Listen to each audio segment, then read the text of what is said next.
Welcome to my channel. This is Jasmine's Gems. I'm Jasmine. I'm just a girl, not a guru. And today we're going to talk about the R word. So what is the R word that we're going to talk about? We are going to talk about the word that nobody really likes to talk about and discuss, and the word that can really impact relationships. And that word is resentment. So I'm going to share some of my personal experiences with resentment, and then we're going to talk about how resentment is caused and how we can possibly fix it. So for me, I've experienced resentment, I would say like maybe 3 times in a very serious matter. And they were all very close and intimate relationships with me. And I'm not going to touch base on the 2. I will go more into detail on the 1. But overall, there was a common theme of where it stemmed from, how resentment started, and how I was able to get out of that resentful feeling in some of the cases. So I'm going to talk about my more recent experience with resentment. So in the most recent experience where I've been feeling resentment, it left me feeling very bitter, angry. To me, resentment is like a combination of all of these things. So it left me feeling very bitter, very angry, very frustrated, very not seen, not heard.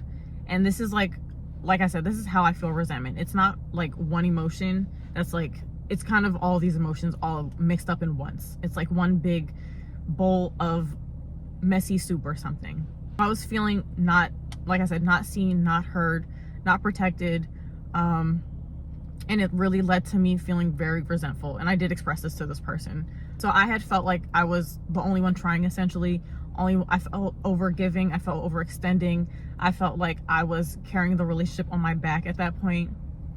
And it's a lot to take on. It really is, especially when you're not seeing the effort from the other person and you've explicitly communicated what you need and what you want, and they have too, and it's like only one person is putting in that effort, and it's me. So obviously I'm going to feel very overextended. And I'm not going to speak for the other person, but I'm just going to say what I perceived on their end. I perceived that maybe there was also a feeling of resentment towards me from them. However, I think it was being communicated and expressed differently.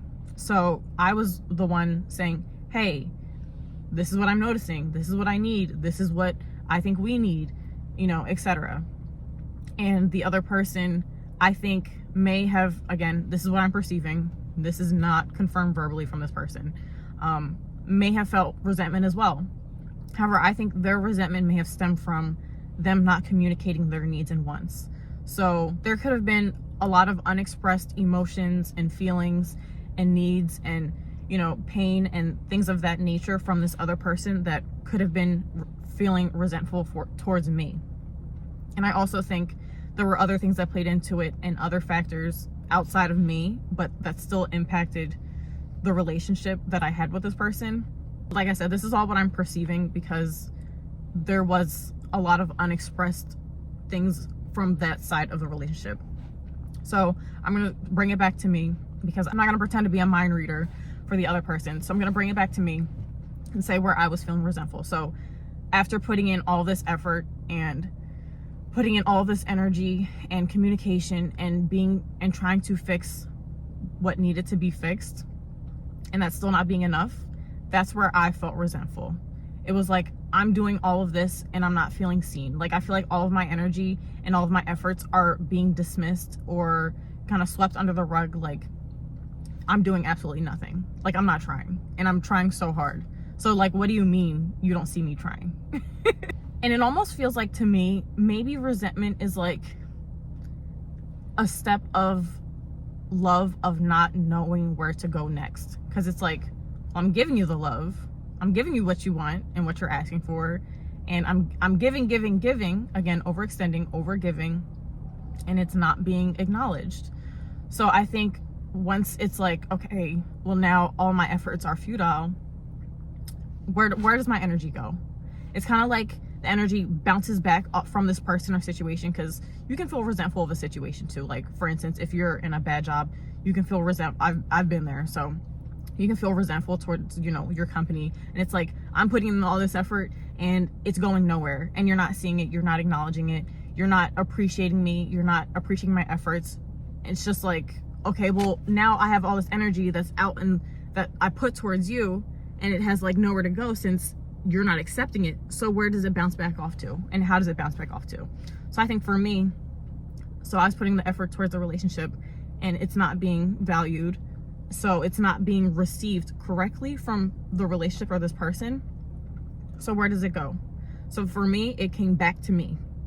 So it's like, okay, return to sender. But I never asked to get that energy that I gave out back, in a sense. Like, yes, I expected energy, but I expected, so keep up with me here. So I had this energy I threw to this person. I expected this person to absorb and receive the energy. And then I expected, you know, this to be received well. And then the energy that I wanted, I'm like, hey, okay, so where's mine? It's like a game you're playing, like you're throwing ball back and forth. So, you know, you throw a ball, this person's supposed to catch it, throw it right back. Yay, you're having a grand old time. This is how a good relationship's working. But I throw the ball and this person doesn't catch it, and maybe the ball like smacks off of them and smacks right back onto me. And it's like really hard, it hurts a lot. And I'm like, whoa, you're supposed to throw the ball, not just like deflect the ball. So that's how I felt like the energy was. So my energy came back, and not in the sense of like, oh, like I was putting out negative energy, but in the sense of like, I was expecting your energy, not my energy, because clearly you didn't receive my energy. So for me, it's like, okay, well, now I have my energy again, but it's not in the way that I wanted it. We were supposed to transmute my energy and turn it into what I needed or wanted. But instead, that wasn't the case. So now I feel like I'm absorbing this energy, since clearly my love has nowhere else to go, in a sense. Keep up. So now I feel almost rejected in a way. So it's like, all right, well, now I'm feeling frustrated. I'm feeling angry. Why didn't you accept my love?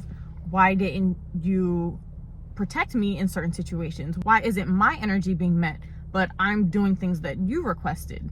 So it's like, now it's starting to feel like a lot of frustration and a lot of like, for me, it was anger. Like, okay, well, now I'm starting to get angry. I'm starting to get frustrated because it's like, it's not being reciprocated. I'm expending all this effort and it's not being matched. It's just kind of being met with a very blank, you know, okay, well, you can do that. Well, that's not going to change how I feel. It was kind of like this person was kind of just stuck in their own world. And like I said, I'm not going to be a mind reader. Maybe they had some feelings towards me that was not being communicated. There were certain things that were communicated, but I think it was a lot deeper than that. But that's another story. But all that to say is the resentment was stemming from that feeling of not being received, the feeling of overgiving, of my needs being unmet. So that's where I was feeling resentful, because it was like it wasn't being reciprocated. I also felt like I was overstaying my visit. It was like I kind of knew that my efforts were futile. I think I also started feeling resentful because I knew I wasn't supposed to be there. This relationship clearly wasn't going to work out. We weren't meant to be together, and here I was putting in all this effort, and for what? It was clearly pouring into a one-sided relationship. And that's something that I've also been acknowledging that I have a pattern of doing, is like one-sided relationships. And again, this goes for, when I say relationships, I'm talking about all relationships. This could be friends, family, romantic, jobs, things like that. Like, so not just limited to romantic relationships. And I also felt like I was at some points, like, because I was being communicative about like my needs and wants and things like that and how I was feeling. But I feel like at some points, I also was being a little too understanding and too, I don't want to say patient, but I felt like I was kind of staying quiet in some ways to kind of keep the peace, kind of too scared to rattle the other person. So that's also where my resentment kind of started to bubble up and stem from, because it's like I'm being told to, hey, I need patience from you, and I'm trying to be patient, and I'm being patient on, you know, months and months in, and it's like, okay, but what about me? Like, a relationship is a two-way street. It's not a one-way street. I'm not gonna feel bad for expressing my needs, for wanting, you know, reciprocation in a relationship, because that's what a relationship is. Like I said, it's a two-way street. You can't just pour into one relationship and then not pour into the other side of the relationship. That's not balanced. That's not fair. That's not okay. That's not how relationships work. Resentment can look like a lot of different things once, you know, in actions, not just feelings. This can look like getting irritated easily, I know sometimes that happens with me. Like when I feel resentful towards a situation and it's like every little thing just irritates me, that's when I'm like, okay, red flags, something's not right here. Either I know it's for me, this wasn't a problem in the relationship that I'm talking about, but in other situations, like for instance, the old job that I didn't like, I wasn't expressing my needs. Like I wasn't expressing like, hey, I don't like this at this job, and trying to, I don't want to say like improve the job, or, you know, this happened, like, you know, expressing to like management or something like, hey, this happened, I don't like this, or there's this policy that doesn't really align with me. And not to say like you can change policies like that just because you don't like it, but you know what I'm saying, just not communicating how you're feeling and having that safe space to do so, it can result in, you know, you internalizing that and just getting annoyed and frustrated with every little thing. So like every little email is gonna piss you off now, even though it's just like a regular email, you know what I mean? Resentment can also look like emotional withdrawal in relationships, so not really opening up. So this is why, like, I don't want to say I'm being a mind reader with the other person, but these are also things that I've witnessed and experienced myself. So this is why I am implied to think that this person could have been feeling resentful as well, because this person was getting like a little irritable with things, very withdrawn. It can look like, you know, wanting to be alone all the time. This is something that I also experience, where it's like I kind of just want to isolate once I'm feeling that resentment, because it's like, like I said, every little thing irks me. I don't want to be around certain people or certain situations because I'm feeling that resentment. It can also look like losing attraction towards another person if it's a romantic relationship. Resentment can show up in a lot of different ways, and it's going to be different for everybody. Resentment can also stem from, you know, holding on to an idea of potential from a person or situation. Like maybe this relationship will get better, maybe this job will get better, and then it doesn't, because it never gets better because you're holding on to that idea of potential and not seeing it for what it really is. So now that we've identified like where resentment can stem from, and, you know, I shared my personal experience, hope you could keep up with all that. I know it was a little all over the place at some points, but now we can start to, you know, try to understand what resentment is trying to teach us and communicate with us, because I'm a big believer in emotions, you know, trying to communicate with us. And we can also talk about how we can heal that resentment wound and try to move forward. So for me, like I said, resentment was telling me you're overgiving, you're overstaying, you're doing too much, basically. Girl, pull back your energy, because clearly it's not being reciprocated. You just got slapped in the face with a ball because the person didn't want to throw it back gently the way they should have. Resentment can also, you know, ask us, what boundary did I not enforce? So for me, in my experience, the relationship, what boundary did I not enforce? The boundary I didn't enforce was choosing myself first. It sounds so crappy to me because this is a problem that I have. I have a problem over giving in relationships and staying too long. So to me, saying things like that sometimes feels selfish, and it's not. You shouldn't feel selfish for putting yourself first in a situation where someone isn't being considerate of you, and it's a one-sided situation, and it's not being a reciprocated relationship. At the end of the day, this is your life. And I'm not saying go around treating people like crap and be like, well, gotta put me first. Big believer in not doing that, but that's another video. But that boundary was, I didn't put myself first. Clearly, this person in this relationship wasn't gonna work out. So I gotta put me first, Lucius. But yeah, so I have to put myself first. So that's what that resentment was telling me to do, because I wasn't putting my needs first. Like in a relationship, you need certain things, and you shouldn't feel guilty for saying that you need these things. You need these things for a relationship to work. For instance, if you go to a job, I need money from this job, and this job needs your labor, that's a relationship. So if you're not getting money from the job, are you just gonna stick around? Are you just gonna put out labor and do work, and your job isn't gonna hold up the end of their bargain? No. Just like if you were to not do your work, your job would fire you. This is how relationships work with people. If you're in a romantic relationship and one person's saying, hey, I need physical touch, in the sense of I need you to hug me, I need cuddles, I need you to hold my hand, and the other person's like, I need words of affirmation. That's my love language. We'll just go with love languages. And this person's like, okay, great, I love you, you look great, you look so beautiful, you're so smart, yay. And this person's like, well, actually, physical touch isn't really my thing. That's gonna create an imbalance, because this person is giving to this person's getting their needs met, but this person isn't getting their needs met. So obviously this person is going to feel a little resentful. Like I said, like our emotions kind of are that red flag, that alarm, that kind of signal, you know, something isn't right. and something needs to be addressed and fixed so that we can stabilize internally again. I have another video where I go through the emotions, anger, jealousy, and shame, and what they're trying to teach us, if you want to look at that to kind of understand your emotions more. So once we have that acknowledgement of, something's not right, this isn't what's right, and it needs to be fixed. So if you're in a relationship and the other person does want the relationship to succeed, or the other party, like I said, this could be a job, this could be any situation. So say like I know I said, like, if you have a bad job, maybe you can express to your manager, hey, like, I'm struggling with a work-life balance, and I do like this job, but this is what I'm struggling with. So I need more time off, or I need more balance, I need flexibility, a work from home day. And this is where the other party has the opportunity to meet you where you need to be and change some things, or this is an opportunity of an exit strategy. So your manager could be like, well, that sucks. Oh, okay, bet. So now your job is to find another job. And if this is a relationship, find another relationship.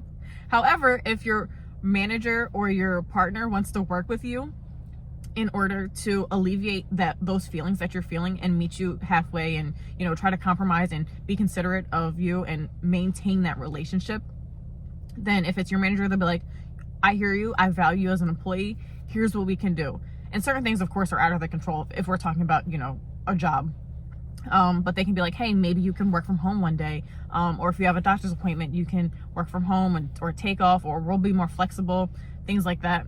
If it's a relationship, they can be like, okay, well, I can start doing this, and being more intentional with what you need versus just focused on me. Like I said, if these people or situations don't want to fix or put in the effort or meet you halfway, leave. Because I promise you, you will continue to feel resentful, and it's just going to eat you up even more than it is right now. Leave.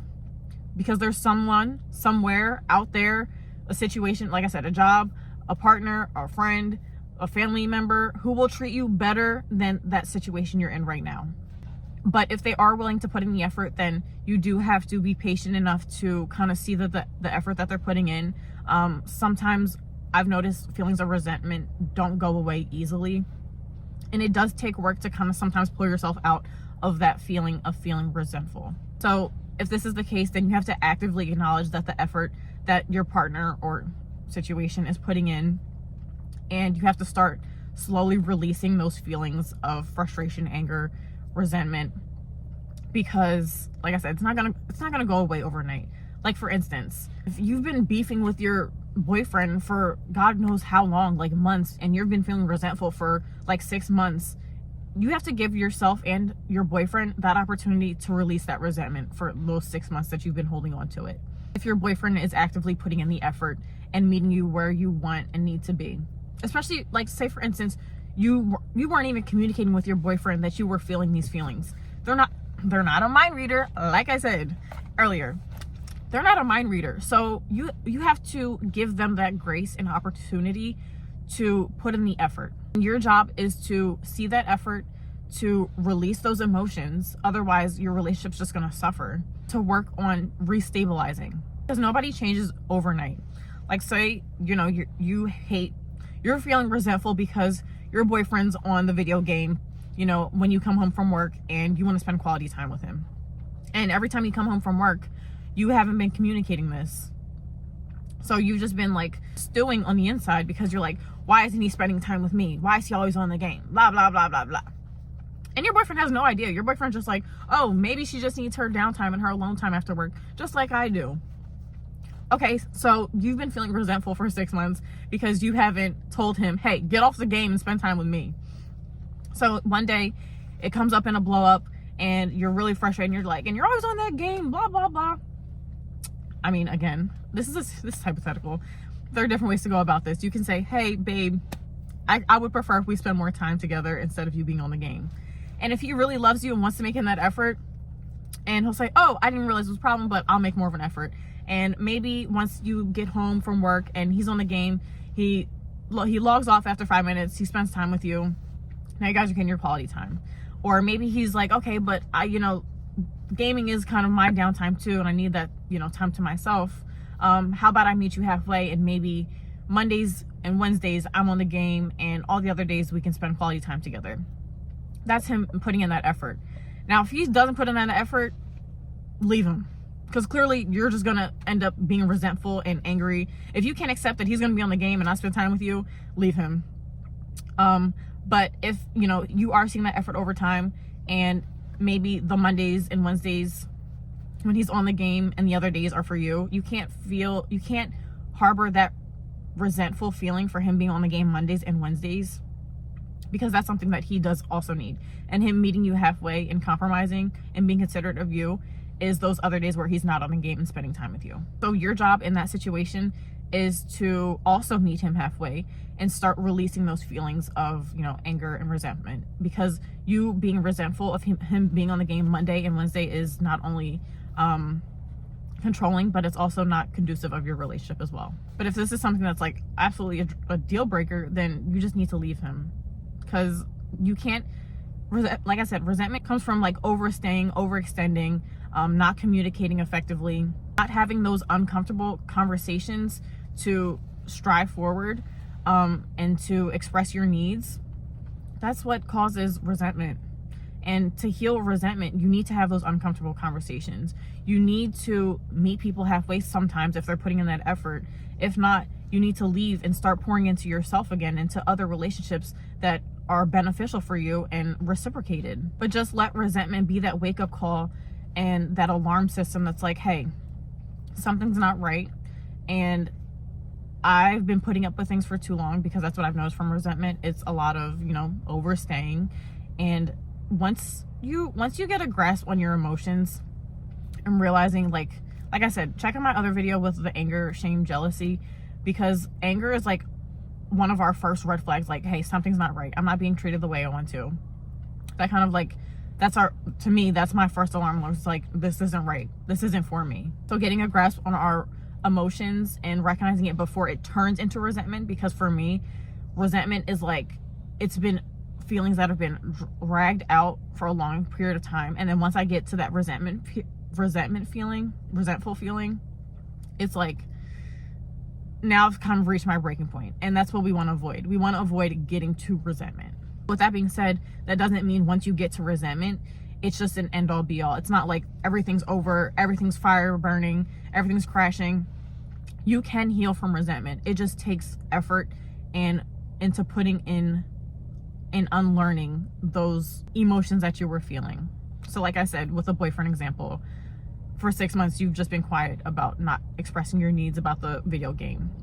But, it might take another 6 months to release those emotions, see the efforts that are being put in. And that was something that I struggled with in my past as well. Like, once I started to get to the resentful feeling, it was like, with one relationship, it was like anything that this person did was just gonna irk me. Like, and it's such a crappy feeling, not only for me, but for them too. It's like, they're putting in the effort, and here I am with an attitude every single time. That's not fair to anybody, and that sucks. And that old me, I apologize for that old me. So I know I kind of bounced about everywhere, and it's always my rants and tangents, but I hope you're able to follow and, gather something from this video. And like I said, just a girl, not a guru. If you're interested in 111 journal prompts, then check out my guided journal prompts. I will link the link below, and also link in my bio. It's really a really deep, reflective guided journal where you can kind of do that inner work, that inner healing, take the time for yourself and learn, what's going on the inside. Because if we don't know what's going on the inside, it's going to come out in a way that isn't necessarily always healthy. Once we really know ourselves, we know our triggers, we know where we still need improvement, then that helps us to be a better person, especially not only for yourself, but for other people. Because this is a world, we do share this world with 8 billion people. We're here to have relationships. So if your relationship with yourself isn't right, then how's your relationship with other people going to be right? So check out my journal if you want.